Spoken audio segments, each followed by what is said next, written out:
Assalamualaikum warahmatullahi wabarakatuh. Perkenalkan, nama saya Amelia Indrayla dengan NIM C24 19003. Di sini saya akan menjelaskan mengenai tugas pengganti PS Paper yang akan menjelaskan mengenai kondisi perairan, opsi pengelolaan, dan juga beberapa hal lainnya mengenai Waduk Jati Gede di Sumedang ini. Waduk Jati Gede merupakan waduk yang terletak di Kabupaten Sumedang, Jawa Barat dengan luas sekitar kurang lebih 4.122 hektar. Waduk ini dibangun dengan membendung Sungai Cimanuk dan merupakan waduk yang multifungsi. Fungsi waduk ini antara lain sebagai pembangkit listrik, irigasi, pengendali banjir, dan juga perikanan. Kawasan Waduk Jati Gede ini berlokasi dan membendung beberapa desa, di antaranya 5 kecamatan yang terdiri dari 28 desa. Dari 28 desa di kawasan Waduk Jati Gede ini, terdapat 2 desa yang saat ini sudah mulai mengembangkan kegiatan wisata dengan memanfaatkan keberadaan Jati Gede ini. Desa tersebut itu Desa Paku Alam dan Desa Karangpakuan, yang juga merupakan desa relokasi dari adanya pembangunan Jati Gede. Sebagai salah satu perairan, Waduk Jati Gede ini memiliki beberapa komponen pendukung, yaitu kualitas air dan juga beberapa hal seperti komunitas fitoplankton dan juga zooplankton yang menjadi salah satu penyangga dari terbentuknya Waduk Jati Gede ini.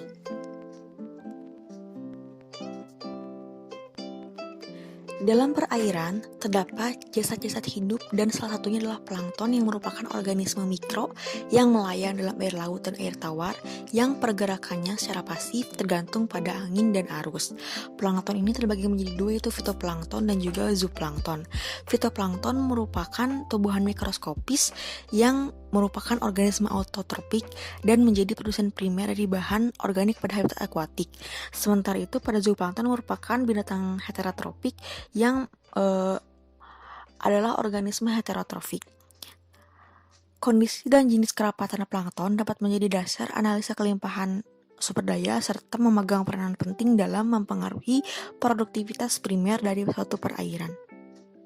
Berdasarkan penelitian dapat diketahui bahwa pH di Waduk Jati Gede ini berkisar antara 6-7 yang merupakan pH yang sesuai bagi kehidupan plankton dan juga pertumbuhan ikan, di mana nilai pH ini dipengaruhi oleh beberapa faktor antara lain aktivitas biologis misalnya fotosintesis dan juga respirasi organisme, suhu, dan keberadaan ion-ion dalam perairan tersebut.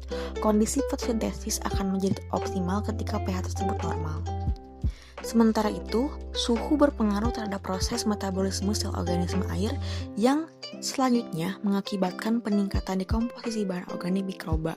Kisaran suhu yang optimum bagi pertumbuhan fitoplankton adalah antara 20 Celcius sampai dengan 30 Celcius. Sementara suhu di Waduk Jati Gede ini merupakan berkisar antara 26 sampai 27 Celcius yang merupakan suhu yang masih optimum bagi pertumbuhan fitoplankton. Suhu juga mempengaruhi penyebaran, komposisi, serta kelimpahan fitoplankton di perairan. Sementara itu, nilai kecerahan perairan Waduk Jati Gede ini berkisar antara 60 sampai 166 cm yang disebabkan oleh adanya bahan organik dan bahan non-organik yang tersuspensi dan terlalut, misalnya pada lumpur dan pasir, maupun bahan anorganik yang berupa plankton dan juga mikroorganisme lain. Sementara itu, hasil pengukuran oksigen terlalut ini berkisar antara 2-4 mg liter. Kepadatan fitoplankton mempengaruhi konsentrasi oksigen yang menjelaskan bahwa penurunan oksigen terlalu sebesar 1 mg per liter akan menurunkan jumlah genus sebanyak 0,54. Oksigen sangat diperlukan organisme akuatik untuk mengoksidasi nutrien yang akan masuk ke dalam tubuhnya. Oksigen terlalu ini sangat berperan dalam menentukan kelangsungan hidup organisme perairan. Sementara itu, kadar BOD atau Biological Oxygen Demand selama penelitian ini berkisar antara 3,0 sampai dengan 3,3 mg per liter. BOD menunjukkan banyaknya oksigen yang dibutuhkan oleh dekomposer atau bakteri untuk menguraikan bahan-bahan organik menjadi bahan-bahan anorganik atau dekomposisi aerobik selama periode waktu tertentu, sehingga BOD menunjukkan tingkat kebutuhan oksigen dalam proses dekomposisi secara biologis. tinggi rendahnya BOD ditentukan oleh suhu, densitas plankton, keberadaan mikroba, serta jenis dan keberadaan bahan organik yang terdapat dalam perairan. Sementara itu, fosfat yang terukur di perairan Jati Gede sewaktu penelitian berkisar antara 0,196 sampai dengan 0,496 mg per liter. Klasifikasi fosfat di perairan yaitu merupakan kesuburan rendah. Berdasarkan kadar fosfat diketahui bahwa kesuburan di perairan Jati Gede ini merupakan kesuburan rendah, sehingga pada analisis struktur komunitas plankton juga menunjukkan bahwa indeks keanekaragamannya rendah, indeks keseragamannya tinggi, namun tidak ada indeks dominansinya. Karena terbilang masih baru, maka potensi perikanan dan juga KJA di Jati Gede ini masih belum dioptimalkan. Hal ini juga mengingat pada daya dukung perairan yang belum mendukung sepenuhnya bagi kegiatan perikanan ini. Sehingga saat ini KJA belum dioperasikan dan juga perikanan budidaya ini masih terbilang cukup baru dan juga cukup sedikit, sehingga kegiatan memancing bagi para wisatawan ini hanya sedikit saja. Kemudian dilakukan juga analisis stakeholder pada bendungan Jati Gede ini yang meliputi 4 kategori, yaitu influence stakeholder, relay stakeholder, and autonomous stakeholder, dan juga dependent stakeholder. Pada kuadran pertama ini merupakan kuadran yang kuat namun tidak mempengaruhi secara langsung, itu merupakan DPRD Kabupaten Sumedang, Bapeda Kabupaten Garut, DPRD Kabupaten Majalengka, DPRD Indramayu, DPRD Kabupaten Garut, kemudian BPWS Cimancis, dan Bapeda Kabupaten Sumedang. Kemudian pada relay stakeholder itu merupakan DPRD Provinsi Jawa Barat, PT BIJB, dan Bapeda Jawa Barat. Kemudian pada kategori autonomous stakeholder itu merupakan Dinas PUPR Kabupaten Sumedang, Dinas TPH Jabar, dan Bapeda Kabupaten Majalengka. Kemudian pada dependent stakeholder itu merupakan Disperkim, Perhutani Jabar, Dinas PUPR Kabupaten Garut, serta Dinas PUPR Kabupaten Majalengka. Kemudian kita berlanjut ke bagian S, analisis SWOT atau Strength, Weakness, Opportunity, dan juga Threats. Pada analisis strength atau kekuatan dapat diketahui bahwa waduk ini dibangun dengan tujuan awal untuk sebagai perikanan budidaya, KJA, pembangkit tenaga listrik, serta irigasi, dan telah dioperasikan dari tahun 2015 dengan fungsi-fungsi tersebut yang sampai sekarang masih berjalan. Kemudian untuk weakness sendiri itu, dari Waduk Jati Gede ini terdapat beberapa lokasi yang tidak menyediakan fasilitas untuk menginap atau homestay, sehingga para pengunjung akan kesusahan untuk mendapatkan kenyamanan yang lebih diutamakan. Kemudian juga warung-warung tersedia itu hanya menyediakan makanan secara sederhana, sehingga potensi kuliner ini kurang digali. Kemudian juga aksesibilitas ke tempat itu sangat rendah dan tidak dapat dilewati oleh kendaraan tinggi seperti bis, sehingga minimnya kesempatan pengunjung untuk membawa rombongan ke daerah tersebut.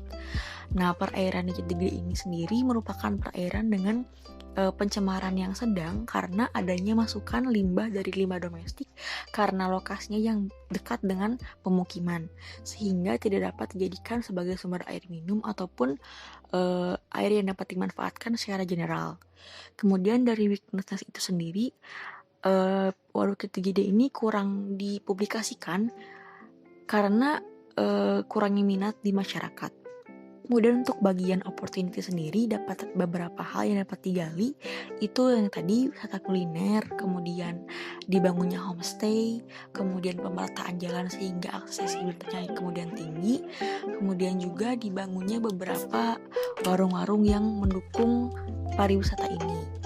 Nah, kemudian untuk stresnya sendiri itu adanya pencemaran yang tinggi, kesuburannya yang masih rendah, juga daya pendukung di sekitarnya yang kurang mendukung dari daya tarik wisata ini. Untuk pengambilan sampel air pada Waduk Jati Gede ini sendiri dibagi menjadi beberapa parameter. Untuk pengambilan suhu ini dapat digunakan termometer yang dapat langsung dioperasikan kepada sampel air yang telah diambil, baik pada inlet maupun outlet.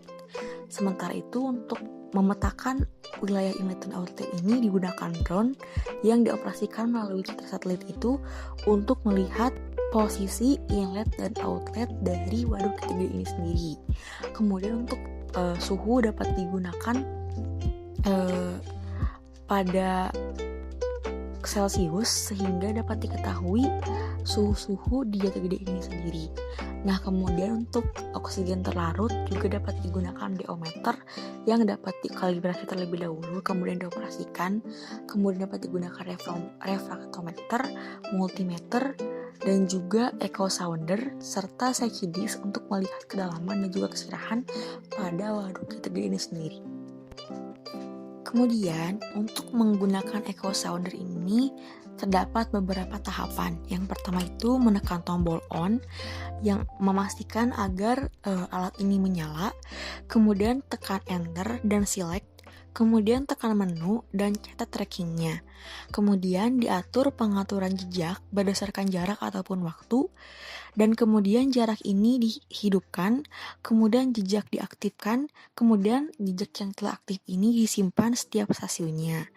Nah, 1 meter kayu diletakkan di probe dan kemudian kabel sepanjang 1 meter. Kemudian titik angka 0 dan tidak usah disimpan jejaknya. Kemudian untuk transducer ini berwarna biru dan Garmin berwarna putih. Kemudian memilih jarak dan juga waktu itu untuk melihat jejak aktif dan untuk menekan jejak aktifnya. Waduk Jati Gede Sumedang memiliki atraksi ekowisata yang potensial. Terdapat objek dan daya tarik ekowisata Waduk Jati Gede ini yang memiliki potensi alam, sosial budaya, dan juga buatan. Potensi alam berupa panorama alam yang indah, udara yang sejuk, pepohonan yang rindang, dan burung yang berterbangan, areal persawahan, hutan lindung, perairan, sungai, budidaya perairan, dan wisata tirta seperti wisata perahu. Kemudian dari potensi sosial budaya dan edukasi ada keberadaan situs benda cagar yang merupakan peninggalan Kerajaan Tembung Agung dan Kerajaan Sumedang Larang. Namun, potensi yang tinggi tersebut belum berkembang secara optimal karena masih dalam tahap perencanaan dan pembangunan. Dalam rangka pengembangan ekowisata di kawasan Waduk Jati Gede ini, terdapat beberapa rekomendasi terkait penyusunan rencana induk pengembangan atau RIP di Jati Gede, yaitu berupa perbaikan dan pembangunan infrastruktur pelayanan jasa wisata baik oleh masyarakat, Pemda, dan investor, serta peningkatan ekonomi lokal dan penguatan sumber daya lokal yang akan meningkatkan potensi wisata di kawasan Jati Gede ini. Kebijakan pengembangan ekowisata di kawasan Jati Gede ini dapat secara intensif dilakukan melalui pendekatan konservasi lingkungan yang dilakukan secara lintas sektoral dengan melibatkan Pemda Kabupaten Sumedang, pemerintah Jawa Barat, Perum Perhutani, dan masyarakat setempat dalam bentuk badan otoritas pengelola ekowisata Waduk Jati Gede. Mungkin cukup sekian yang dapat saya sampaikan, lebih kurangnya mohon maaf. Wassalamualaikum warahmatullahi wabarakatuh.